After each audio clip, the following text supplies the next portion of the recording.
ജീവിതത്തിൽ നിങ്ങൾ എന്തിനെങ്കിലും ശ്രമിച്ചുകൊണ്ടിരിക്കുന്ന ആളാണെങ്കിൽ ഈ സ്റ്റോറി ഒരിക്കലും കേൾക്കാതെ പോകരുത്. നിങ്ങൾ ചൈനീസ് ബാംബുവിനെ കുറിച്ച് കേട്ടിട്ടുണ്ടോ?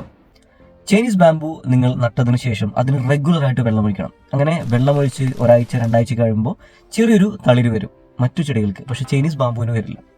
അങ്ങനെ ആഴ്ചകളോളം മാസങ്ങളോളം നിങ്ങൾ വെള്ളം ഒഴിച്ചു കഴിഞ്ഞാലും അതിനൊരു ചെറിയൊരു മുള പോലും വരില്ല, ഒരു ചെറിയൊരു തളിര് പോലും വരില്ല. അങ്ങനെ 1 വർഷമായി, 2 വർഷമായി, 3 വർഷമായി, 4 വർഷമായി, ഏകദേശം 5 വർഷത്തോളമായി. ഇങ്ങനെ പറയുമ്പോൾ തന്നെ എത്രത്തോളം ലാഗായി.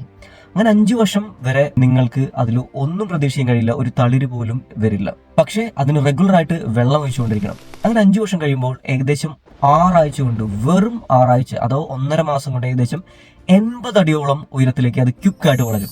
80 അടിയോളം. അപ്പോൾ നമ്മൾ വിചാരിക്കും ഈ 5 വർഷം നമ്മൾ റെഗുലറായിട്ട് വെള്ളം ഒഴിച്ചിട്ടും എന്തുകൊണ്ട് ഇത് വളർന്നില്ല എന്ന്. കാരണം 80 അടിയോളം ഉയരത്തിൽ വളരുമ്പോൾ അത് വീഴാതിരിക്കാൻ, അത് ചെരിയാതിരിക്കാൻ അത്രത്തോളം സ്ട്രോങ് ആയ വേരുകൾ ഉണ്ടാക്കുകയായിരുന്നു ഈ 5 വർഷം കൊണ്ട് ചൈനീസ് ബാംബു. ഇത് നമുക്ക് ജീവിതത്തിൽ കിട്ടുന്ന ഒരു മെസ്സേജ് ആയിട്ട് എടുക്കാം. നമ്മൾ പലപ്പോഴും പല കാര്യങ്ങൾക്ക് വേണ്ടി ശ്രമിച്ചിട്ടുണ്ടായിരിക്കും, പക്ഷേ പലപ്പോഴും പരാജയം മാത്രമായിരിക്കും നമുക്ക് വന്നിട്ടുണ്ടായിരിക്കുക. പക്ഷേ നിങ്ങൾ ഓരോ തവണ പരാജയപ്പെടുമ്പോഴും അതിൽ നിങ്ങൾ ഓരോ ലെസൺസ് പഠിച്ചുകൊണ്ടിരിക്കുന്നുണ്ട്. ഒന്നും നിങ്ങൾക്കത് വേസ്റ്റ് ആയി പോയിട്ടില്ല. വീണ്ടും വീണ്ടും ശ്രമിച്ചുകൊണ്ടിരുന്നാൽ ഒരു ദിവസം നിങ്ങൾ വിചാരിച്ചേക്കാളും വലിയൊരു മാജിക്കായ സക്സസ് നിങ്ങൾക്കുണ്ടാവും. ആ ഒരു പാഠമാണ് ചൈനീസ് ബാംബു നമ്മളെ പഠിപ്പിക്കുന്നത്. ശ്രമിച്ചുകൊണ്ടേയിരിക്കുക, വീണ്ടും ശ്രമിച്ചുകൊണ്ടേയിരിക്കുക. ഒരു നാൾ നമ്മൾ വിചാരിച്ചേക്കാൾ വലിയൊരു സക്സസ് ജീവിതത്തിലേക്ക് വരും.